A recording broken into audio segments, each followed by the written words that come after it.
कहते हैं भाग्य पहले से लिखा होता है, पर क्या कर्म उस लेख को बदल सकता है? ये कहानी उसी संघर्ष की है जहां एक साधारण मनुष्य ने अपने कर्मों से राजाओं का भाग्य बदल दिया।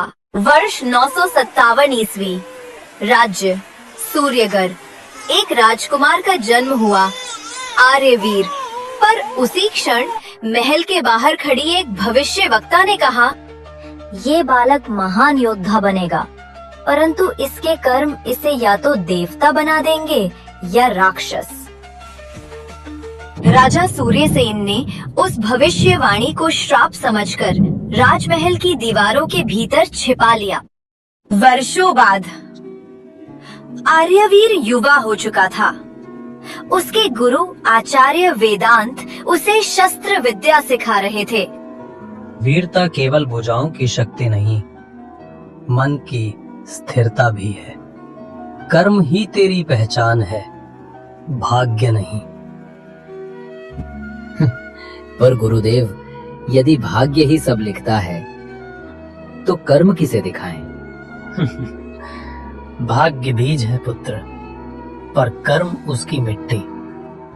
राज्य पर उत्तर दिशा से आक्रमण हुआ। राजा सूर्यसेन वृद्ध हो चुके थे। सेनापति बना दिया गया आर्यवीर को। भाग्य ने उसे रणभूमि में ला खड़ा किया, पर कर्म की परीक्षा अभी शुरू हुई थी।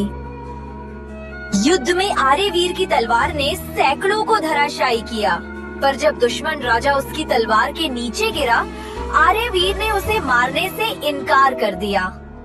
शत्रु भी मनुष्य है, मेरा कर्म वध नहीं, रक्षा है। राजा ने यही सुना और क्रोधित हो उठा।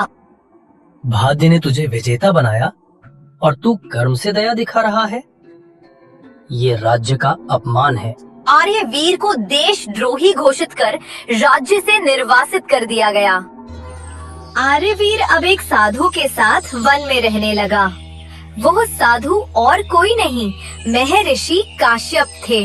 राजकुमार, जब भाग्य तुझसे सब छीन ले, तब भी कर्म मत छोड़। कर्म ही तेरे भीतर का देव है। परंतु गुरुवर, क्या सच में कर्म भाग्य को बदल सकता है?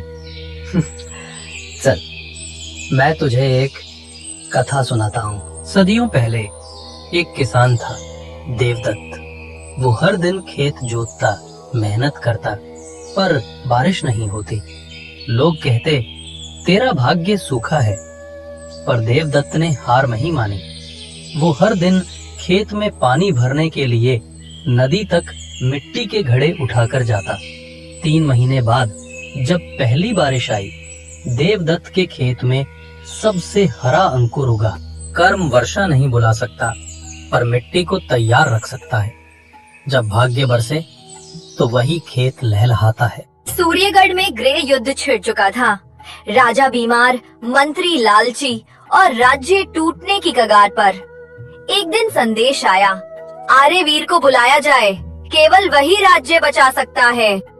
आर्यवीर लौटा, पर इस बार राजा के रूप में नहीं, जनता के नायक के रूप में। वो ना तो बदले की भावना लाया, ना भाग्य की शिकायत, केवल कर्म की मशाल। वो जानता था भाग्य ने उसे गिराया ताकि कर्म उसे उठा। आर्यवीर ने राज्य में सुधार किए, भ्रष्ट मंत्रियों को हटाया और किसानों को भूमि दी।